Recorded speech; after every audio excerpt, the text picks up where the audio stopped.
Treat sample paper like a mirror because it always shows the reality and it never lies.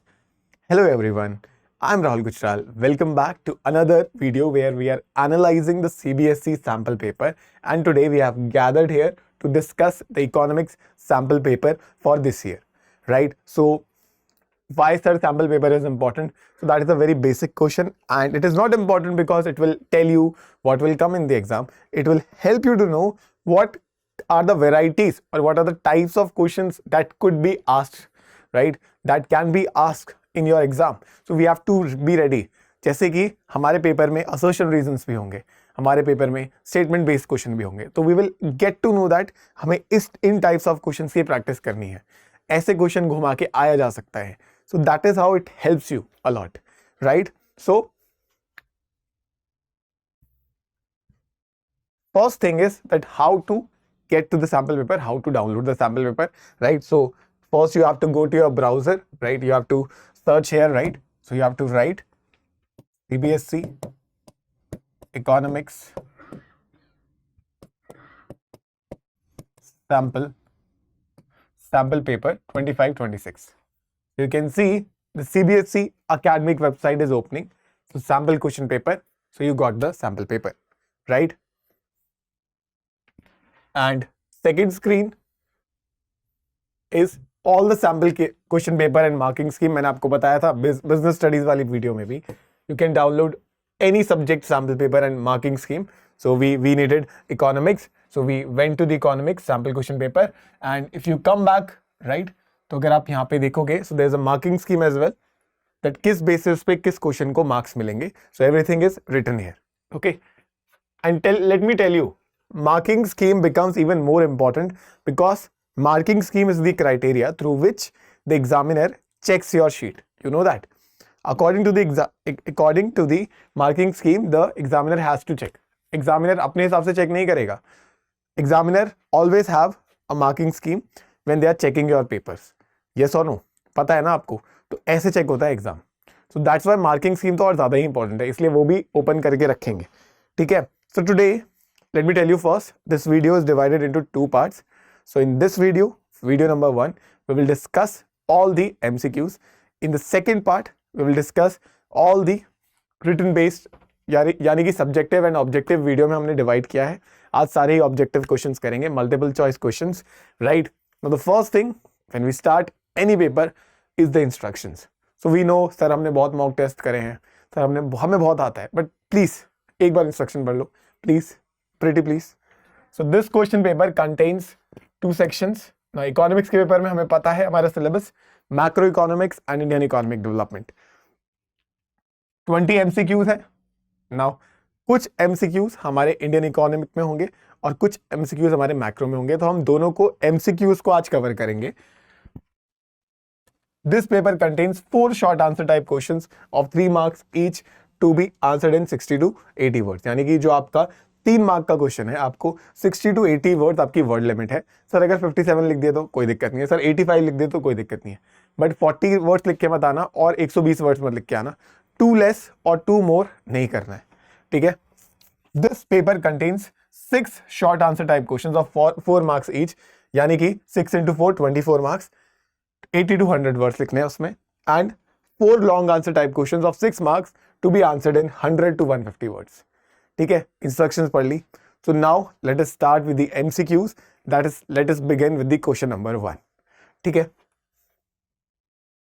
Question number 1.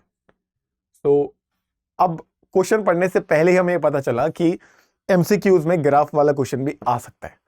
So that is what you have to analyse. Of course we will solve the question, but ये नहीं कि यहाँ पे solve हो गया तो यही question आएगा. It is not like that. Yes. So what we can figure out is कि हमें पता है इनकम कंजप्शन का ग्राफ है, एपीसी एमपीसी ऐसा कुछ होगा, right? So with reference to the diagram which of the following is true at point B. यानी कि पॉइंट बी देखो. So it is the point where consumption is equal to income, right? यानी कि इस point पे consumption और income equal है. So it is asking slope of consumption curve is equal to 0, average propensity to consume, APC 0 है क्या? ठीक है. अच्छा, slope of saving curve is 1 and APC is 1. तो 2 ऑप्शन में एपीसी आ रहा है. ठीक है? पहले मुझे बताओ एपीसी का फॉर्मूला क्या होता है। एपीसी का फॉर्मूला होता है हमारा C upon Y. APC is equal to consumption upon income, C upon Y. Now at the point B we are asking, तो हियर अगर कंजम्पशन 5 है तो इनकम भी 5 है, राइट। तो in this scenario the consumption is equal to income, right. At point B C is equal to Y. तो if C is equal to Y, अगर C 5 है तो Y भी 5 है, C 1 है तो Y भी 1 है, तो APC क्या है 1। So that's why the answer for the question number 1 is D. APC is 1. Is that clear? अगर आपको फॉर्मूला आता है, आपको बेसिक लॉजिक पता है कि पॉइंट बी पे दोनों इक्वल है, so in that case you will definitely say, अच्छा मैंने क्यों बोला, ये आपका एपीसी के लिए ही आपने देखा कि यहां पे ये दोनों मीट कर रहे हैं, आपकी ये वाली लाइन और ये वाली लाइन आपकी मीट कर रही है। So that is the point where they meet ना, that is where they both are equal, यहां पे वो दोनों इक्वल होते हैं। So that is the answer for question number 1। Is that clear? Question 2,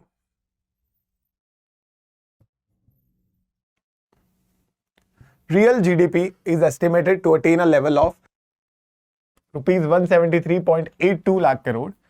The corresponding nominal GDP is estimated to stand 295.36 lakh crore. जब real और nominal दोनों दे रखी हो तो हमें क्या निकालना है, जीडीपी डिफ्लेटर। तो क्या पूछा है, on the basis of the data the value of the GDP deflator, ठीक है। तो क्या होता है फॉर्मूला बताना जरा, nominal GDP upon real GDP into 100, ठीक है। तो नॉमिनल कितनी है 295.36, तो नॉमिनल कितनी है गाइस, तो GDP deflator is equals to nominal GDP upon real GDP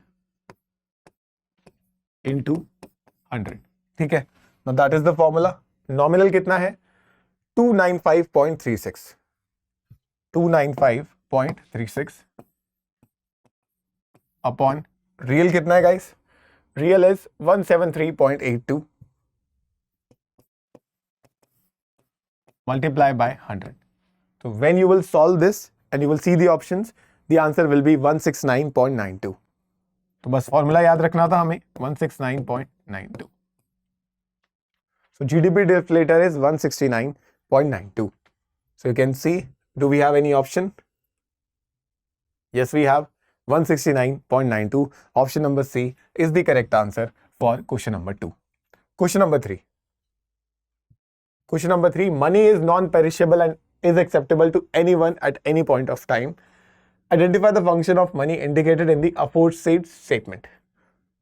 कि मनी पेरिश नहीं होती, जो चीज पेरिश हो जाती है उसका मतलब उसको स्टोर नहीं कर पाते, हमें उसे अभी यूज करना है। मनी स्टोर कर सकते हैं, so that's why the correct answer is money as store of value. So third is option A, right. अभी तक हमें क्या समझ आया कि ग्राफ वाला क्वेश्चन भी आ सकता है एमसीक्यू में, हमें पता है न्यूमेरिकल भी आ सकता है, हमें पता है कि नॉर्मल क्वेश्चंस तो आएंगे ही, ठीक है। तो हमने तीनों टाइप देख लिया, अब चौथा टाइप देखो, चौथा भी अलग है। Statement 1 and statement 2 is given, you have to tell statement 1 is true, statement 2 is false, statement 1 is false, statement 2 is true, both statements are true, both statements are false, ठीक है। अच्छा चलो स्टेटमेंट पढ़ते हैं, ठीक है।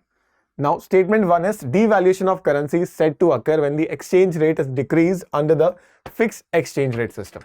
तो क्या बोला है यहाँ पे, devaluation तब होती है जब exchange rate decrease हो जाता है।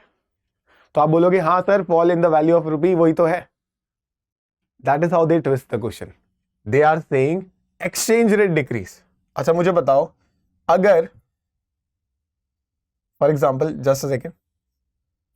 Right. So for example, if $1 is equals to rupees 90 right now, and $1 is equals to rupees 100, तो मुझे बताओ क्या हो रहा है। तो यस, डोमेस्टिक करेंसी तो डिक्रीज हो रही है, डोमेस्टिक करेंसी डीवैल्यू हो रही है, बट क्या फॉरेन एक्सचेंज, क्या डॉलर डीवैल्यू हो रहा है? इन दिस केस डॉलर तो स्ट्रांग हो रहा है गाइस, तो डॉलर क्या हो रहा है, डॉलर इज इंक्रीजिंग। तो फॉरेन एक्सचेंज डिक्रीज हो रहा है क्या? डोमेस्टिक करेंसी डिक्रीज हो रही है. So that is the point in this question. So can you see exchange rate is decreased? No, exchange rate is not decreased. Yeah, our domestic currency is decreased. So that's why statement 1 is wrong. बहुत बच्चों को doubt हो रहा था. I hope अब ये easy आपको लग रहा होगा. सो स्टेटमेंट 1 तो हमारी फॉल्स ही होगी. So both statements true answer नहीं हो सकता. C cannot be the answer. Statement 1 is true is also cannot be the answer. तो या तो ऑप्शन बी सही है, ऑप्शन डी सही है. पहली बात ये पता चली. स्टेटमेंट 2 पढ़ो. Under the floating exchange rate system competent authorities do not maintain foreign exchange reserves. क्या बोल रहे हैं कि फ्लोटिंग एक्सचेंज रेट सिस्टम में authorities foreign exchange reserves maintain करती ही नहीं. बताओ. देखो, जब हमारा फ्लोटिंग रेट सिस्टम होता है तो they don't maintain the reserves. Is it right और इज इट रॉन्ग? क्या लग रहा है पहले मुझे ये बताओ, आपको क्या लग रहा है? Now if you will see the marking scheme here, ठीक है, आई नो इसमें बहुत डाउट हो सकता है but I will try to clear that. If you will see the option 4, so it will say statement 2 is true. अब मुझे आप बताओ कि क्यों ट्रू है. अगर आप देखोगे under the floating exchange rate system, floating system कौन सा होता है पहले ये बताओ. यानी कि जहां पे मार्केट फोर्सेस डिटरमाइन करते हैं, वहां पे authorities do not maintain the reserves. यानी कि रिजर्व्स उनके पास होते हैं but they don't use it. इनका मतलब यह है कि वो एक्सचेंज रेट को सप्लाई, आपके एक्सचेंज रेट को अप डाउन करने के लिए फॉरेन एक्सचेंज रिजर्व यूज नहीं करते. So that's why that is true. ठीक है, so the language could have been better, I agree with you, but yes, statement 2 is correct because of that. So I am going with the marking scheme. Okay, that's why I said that a little correction in the language could have been better. ठीक है, so B answer is correct, statement 1 is false and statement 2 is true. ठीक है, question number 5. Now अगर आप question 5 देखोगे तो again there is a diagram, circular flow of income. Now it's a very easy question. The arrow C and D represents. Now C is firms to household factor payments and D is factor service back to the firm. Now क्या हो रहा है? Household firm को factor services देता है and firms household को वापस factor payments देता है. तो हम किस चीज की बात कर रहे हैं? किस मार्केट की बात कर रहे हैं? गुड्स की मार्केट की नहीं, स्टॉक के मार्केट की नहीं, फाइनेंशियल मार्केट की, dam not. So we are talking about the factor market. So ये तो बहुत ज्यादा ही बेसिक क्वेश्चन था. 5th का answer is A. Okay, is it clear? समझ आ रहा है? इजी है. Question 6 then.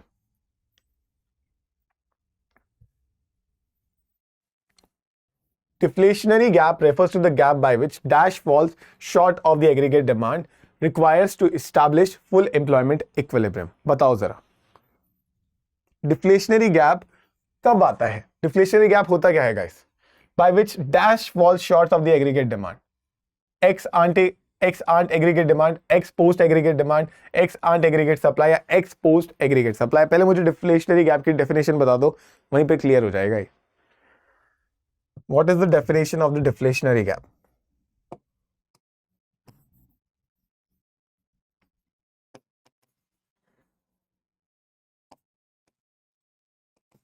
So please write amount by which actual AD is less than the required AD. Amount by which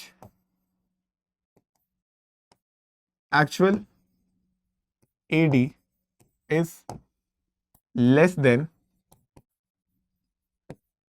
the required AD. जितना AD है at full employment level, at full employment, जितना full employment में AD होना चाहिए उससे कम है actual AD. Right, so this is what this leads to the deflationary gap. हमें पता है कि एडी जहां होना चाहिए उससे कम है. कितना कम है? That is your deflationary gap. Right, so अब देखो question. Now if you will see ex ante aggregate demand, ex post aggregate demand, so we know that the answer will be ex post aggregate demand. So let us check. Let us check. So you can see option C is ex post aggregate demand. Right? कि reality में aggregate demand कितना कम है, जितना full employment से होना चाहिए था उससे कितना कम है. Right, question number 7th. So again statement based question फिर से आ गया. सो 2 स्टेटमेंट होगी, या तो दोनों गलत, दोनों सही, एक गलत एक सही. So final goods do not go on any transformation at the hands of any producer. Final goods do not undergo any further transformation at the hands of any producer. ये बताओ जरा, फाइनल गुड्स क्या producer change कर सकता है? Final goods वो है इसलिए क्योंकि no further production will be done. Statement 1 is true, so statement 1 is false, cannot be the answer. Both statement false cannot be the answer. Statement 2, final goods may get transformed during their consumption by the ultimate purchaser. ठीक है, जैसे आप मान लो Maggi pack हो गई, final good हो गई, आपने खरीद ली, आपके घर आ गई, यू आर द कंज्यूमर। अब मैगी को आप ट्रांसफॉर्म करोगे ना, you will cook it, so final consumer तो चेंज कर ही सकता है। आप मैगी बना के अलग से बेच रहे हो, that is a different case. यहां पे क्या हो रहा है, the final consumer can transform that, that is the point. So that yes, then yes, that is true. So both statements are true. So जब वो कंज्यूम कर रहा है उस टाइम पे आप उसको चेंज कर सकते हो, राइट? मैगी रीसेल करोगे, that is a different thing. यहां पे वो बोल रहा है ड्यूरिंग देयर कंजम्पशन, यानी कि मेरे को अगर मैगी खानी है, मैं कच्ची नहीं खाऊंगा, मैं उसको पहले बनाऊंगा। सो ट्रांसफॉर्म हो रही है। So 7th is C. 8th, on the basis of the given information what is the M1? अच्छा गाइस, M1 क्या होता है? Currency held by the public plus demand deposits. Currencies held by the public plus demand deposits. क्या net time deposits include होते हैं? Net time is not included in the M1। M1 में currency and only demand deposits are included. तो आपसे M1 ही पूछा है, तो क्या हो जाएगा? 320 प्लस 260 कितना आ गया? 520 and 60 580। So the answer will B, do we have any option? Yes, we have. So 8th is A. M1 is currency held by public plus demand deposits. Net time deposit is not the part of the M1. ये आपको पता होना चाहिए, तो अनु पता होना चाहिए C. Okay, all right. 9th,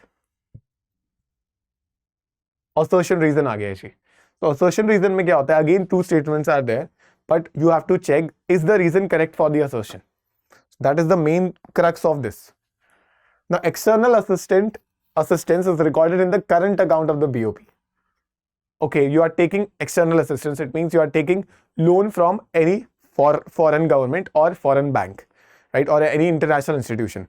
So, is it a current account transaction? No, that is a capital account transaction. It is the element of the capital account. So, assertion is wrong. So, that we know that A to wrong hai. We know already that the A is wrong. We got to know. Okay. Reason, external assistance includes bilateral and multilateral loans received and extended by a nation. क्या लग रहा है? External assistance includes bilateral and multilateral loans. Exactly. आप जो loans मिलते हैं आपको, so external assistance वही तो होता है, तो R तो true है. It means A is wrong but R is true. What is the option? 9th, D. A is false but R is true. You can check the marking scheme as well. Let us do. 9th is D. A is false but R is true. Easy है guys. Easy है. 9 question हो गए हमारे. Question number 10th. So RBI was established in which year? RBI कब established हुआ था? That is the question. So we know, everyone knows that it was established in the 1935. By which act, by the way? RBI Act of 1934. So there's a difference. Act was RBI Act of 1934. ये लागू कब से हुआ? कब से शुरू हुआ? 1 April 1935 से. So that's why we are saying that RBI was established in the year 1935 through the Act RBI Act 1934. So there's a difference between both. याद रखना, Act 1934 का था, RBI असली में establish कब हुआ? 1 April 1935 में. So 10 क्वेश्चंस हो गए हैं. मुझे बताओ कहां से हार्ड थे? नहीं थे. अगर आपने अच्छे से पढ़ाई करी है, आपके ऊपर सेल्फ बिलीफ है आपके पास, तो you can do it. Trust me on that. Done, right? So 11th question and last question MCQ for your macro economics. ठीक है, चलो. So we can see another numerical is there. For a hypothetical economy, assuming that there are only 2 forms. तो हमारे 2 ही forms है, A and B, with equal GVA. So that changes the question. Main part is कि दोनों का GVA equal है, यानी कि gross value added by both the firms are equal. तो पहली चीज क्या पता चली? GVA of A is equals to GVA of B. It is given in the question. On the basis of the following, estimate the value of domestic sales. तो हमें क्या निकालना है? हमें डोमेस्टिक सेल्स निकालनी है ए की. हमें वैल्यू ऑफ आउटपुट नहीं निकालना है सिर्फ ए का, हमें उसमें से डोमेस्टिक सेल्स निकालनी है. तो इसका मतलब हमें वैल्यू ऑफ आउटपुट के सब कंपोनेंट्स पता होने चाहिए, राइट? अच्छा, क्या क्या गिवन है? Value of output of firm B, purchases by firm A from firm B, exports by firm A, purchases by firm B. ठीक है. So there was a reason that why it was given that GVA of both the firms are equal. देखो, GVA of B आप directly निकाल सकते हो. Value of output, exactly, yes, value of output minus intermediate consumption. यानी कि output में से अगर परचेजेस माइनस कर लोगे, so you will get the GVA of B, gross value added of B. हमें सीधा सीधा मिल रही. तो क्या करो, पहले GVA ऑफ B देखो. तो GVA of B will be value of output of firm B, क्योंकि value of output of firm A है ही नहीं. फर्म B दी इसलिए थी क्योंकि वो उसके बराबर है, तो you have to use it. उन्होंने ऐसे क्वेश्चन को घुमाया है, फिर हम नहीं घूमेंगे. So value of output of firm B is 1000. तो हमें पता चला 1000 वैल्यू ऑफ आउटपुट है, minus whatever the purchases they have made, you will minus intermediate consumption, nothing is there. So purchases by firm B from firm A, क्योंकि firm B ने purchases करे हैं, so you have to deduct that. So minus 250. It means 750 is gross value added, and we got to know that the gross value added by both the firms are equal. So it means GVA of A is also 750. हमें gross value added by A भी पता चल गया, 750 है, right? Now अच्छा, GVA का formula क्या होता है अभी आपको पता है. So GVA is equals to value of output, value of output minus the intermediate consumption. Value of output we have to calculate. 750 is already we have, so I am writing it VOO, value of output minus intermediate consumption. Now what is the intermediate consumption? When you talk about okay, so you can see purchase by firm A from firm B. Firm A ने कितना खर्चा किया, तो firm ने ए ने कितना किया, 300 रुपए खर्च करे. हाँ, 300 करोड़ करें, you guys are right, of course. तो 300 माइनस 300, तो VOO कितना आ जाएगा guys? Value of output of A, that will be 750 plus 300 which will be 1050 crore. तो या तो क्वेश्चन ये पूछ सकता था, ठीक है, but question is not asking this.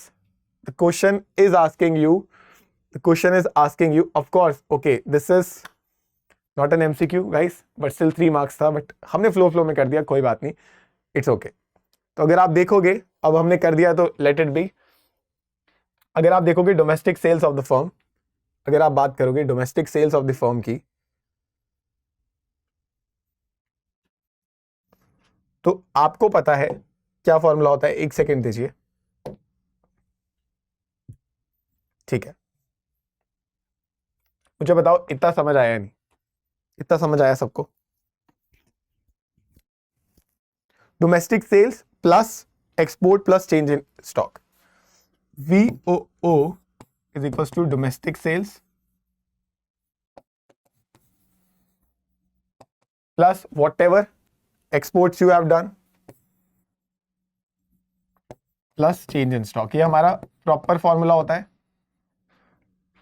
If we subclassify the value of output, domestic sales plus export plus change in stock, and we need domestic sales, and we already know the value of output is 1050. This I am considering X. We have to find the X plus exports and change in stock. Is it given in the question? Exports by firm A 200, additions to stock 150. So you can see 250 plus 150. So X plus 250. 250 है या 200? एक second, 200, x plus 200 plus 150. So you will get x how much? You will get x as 700. यानी कि domestic sales of firm A you can see is 700. That's why I was saying MCQ तो है ही नहीं, option है ही नहीं, but answer is 700 crores. Is that clear? So that was the first 11 questions, ठीक है। 10 MCQs आपके इसमें से आए थे, मैक्रो इकोनॉमिक्स में से 10 एमसीक्यूज आपके किस में है, 10 MCQs are asked from your Indian economic development, ठीक है। तो चलो वो भी देख लेते हैं। Okay, you can see this is your section B, just a second.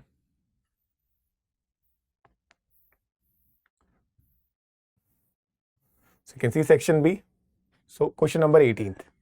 Now 18th, the government has now decided to further promote the development of mutual funds by throwing the field open to the private sector and joint sector mutual funds in order to safeguard the interest of the investing public and to encourage a healthy growth of the capital markets. A comprehensive set of guidelines is being evolved for the operation of all the mutual funds. So identify the sector under which the aforesaid reform was introduced.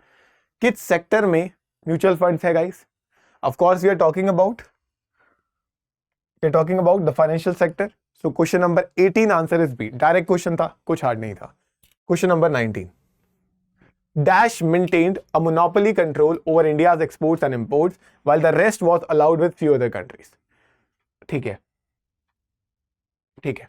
क्या पूछा है कि कौन सी country थी जिसने एक monopoly India के export and import पे करी हुई थी, and while the rest was allowed with a few countries. So we know we are talking about the Indian economy before the eve of independence.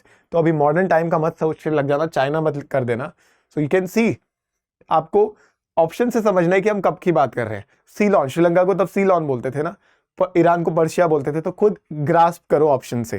So we know that the answer is Britain, क्योंकि due to colonisation, right, colonisation, right. Is that clear? Okay, तो मजाक उड़ा सकते हो if you want to, reel पे viral कर देना कि मैंने इसको गलत बोला, राइट। तो just kidding guys, it happens. Okay, so Britain is the correct answer. 20, human capital is intangible, imperfectly mobile and inseparable from its owner. Choose the correct option. तो ये हमने एक चैप्टर जब हम पढ़ रहे थे हमने अच्छे से पढ़ा था that yes it is intangible, तो ऑप्शन में 1 तो आना चाहिए, तो ये आंसर नहीं हो सकता जिसमें 1 नहीं है। अच्छा, imperfectly mobile, आई नो आपको इसमें कंफ्यूजन हो सकता है। inseparable from its owner is also true, अगर आपकी स्किल है वो आपके साथ रहेगी हमेशा, आप उसको सेपरेट नहीं कर सकते। सो 1 and 3 तो दोनों आने चाहिए आंसर में, तो या 1 and 2 है तो ये भी सिर्फ आंसर नहीं हो सकता, या तो बी है 1 and 3 या 1, 2 and 3। It means we have to just identify if 2 is correct और not. Now what is imperfectly mobile? ना मोबाइल मतलब जो एक जगह से दूसरी जगह जा सकता है। So yes, human capital or people can move from one job from one company to another, from one country to another, which is true. But that is not perfectly, मतलब कि ये नहीं कि जब चाहे कर लो। There are factors involved. So that is why we are calling imperfect. कि अगर आपको दूसरी कंट्री में जाके जॉब करनी है, लैंग्वेज आनी चाहिए, ठीक है। आप यहाँ पे बहुत अच्छा करते हो बट आपको हिंदी आती है, आपको यूएस में जाके काम करना चाहिए, आपको इंग्लिश आना चाहिए, तो फैक्टर्स इन्वॉल्व हैं। So that's why we say that it is imperfectly mobile as well. So the correct answer is D, 1, 2 and 3. Correct answer is D, 1, 2 and 3. Rhyming हो गई guys. Is that clear? Question 20. 21. Assertion reason. Indian rural credit system was significantly transformed with the implementation of the technological reforms in the agriculture sector. ठीक है, क्या हमारा credit system अच्छा हुआ था technological reforms आने से? यस, वेरी कॉमन सेंस वाला question, it is true. So A is true, हमें पक्का पता है। So let us check the reason. Green revolution led to the diversification of the portfolio of rural credit towards production oriented lending. अच्छा ये बताओ, देखो green revolution से HYV seeds आए, मॉडर्न फार्मिंग मेथड्स आए, हाँ या ना?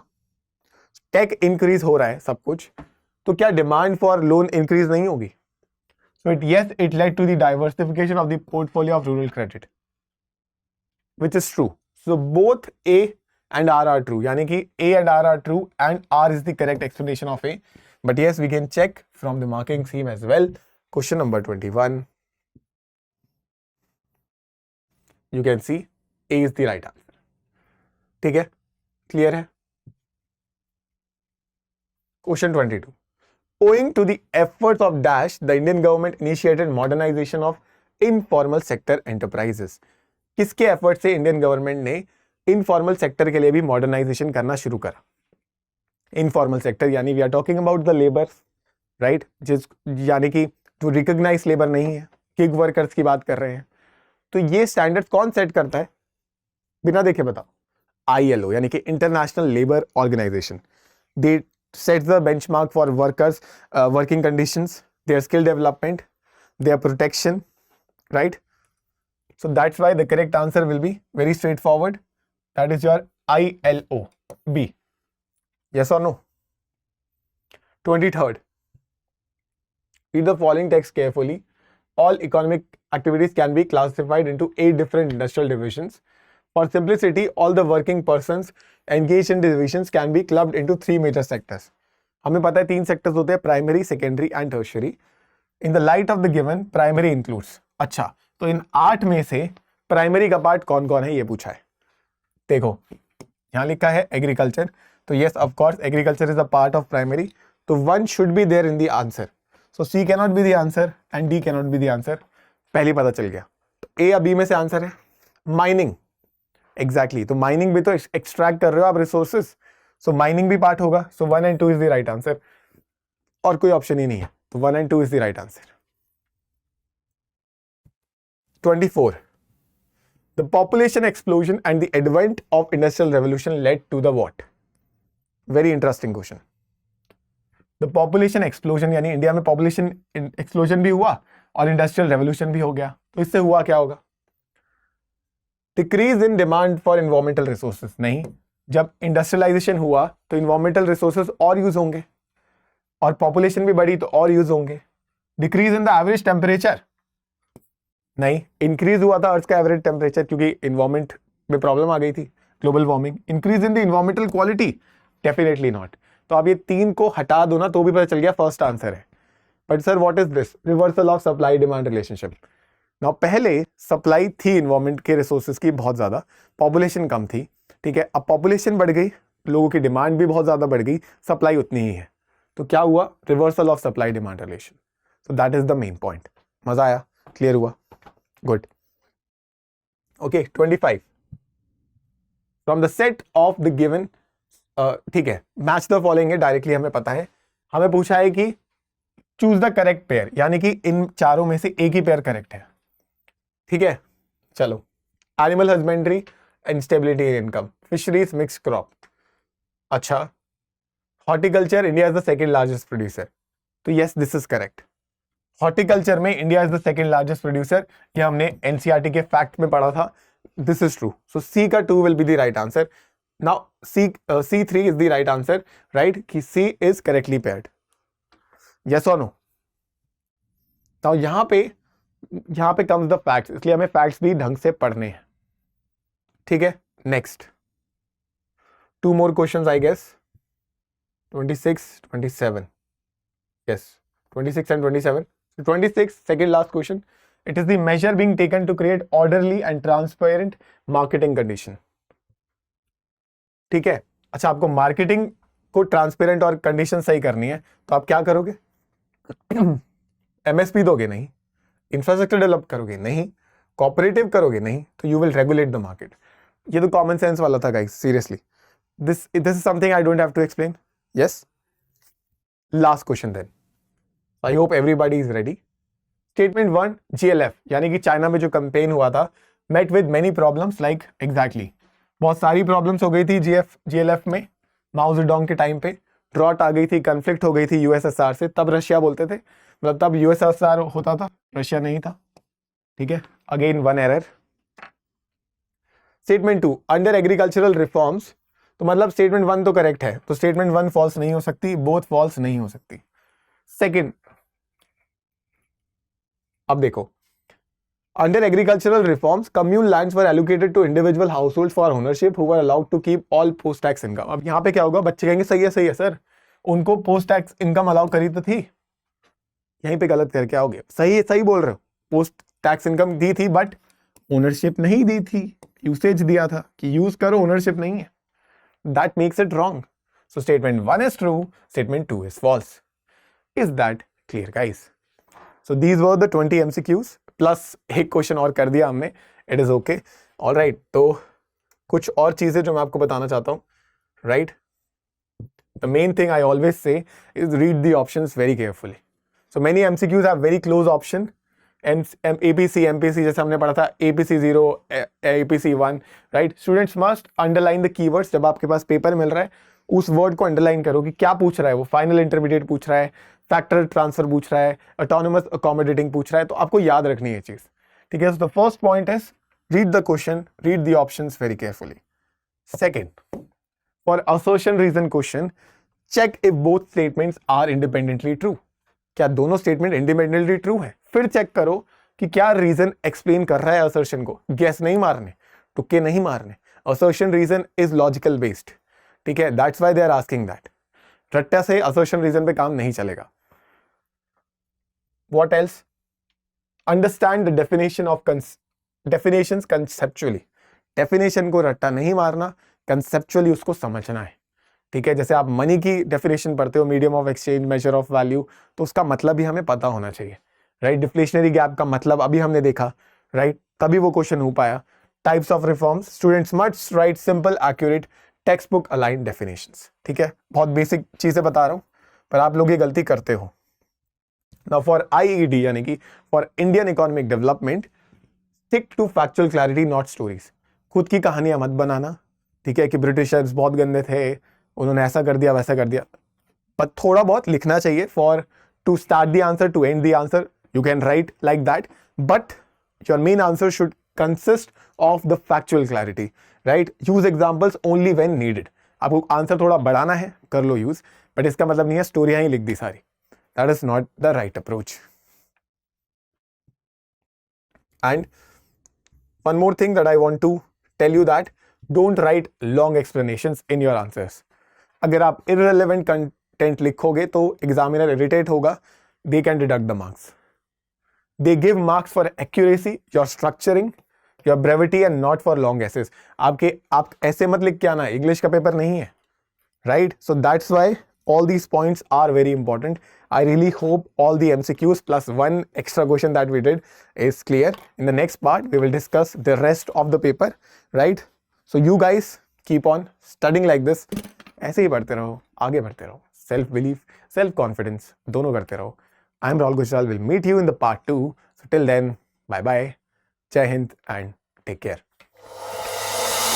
अब एग्जाम की तैयारी को और बेहतर करने के लिए हमारे चैनल को लाइक, शेयर और सब्सक्राइब करना ना भूलें।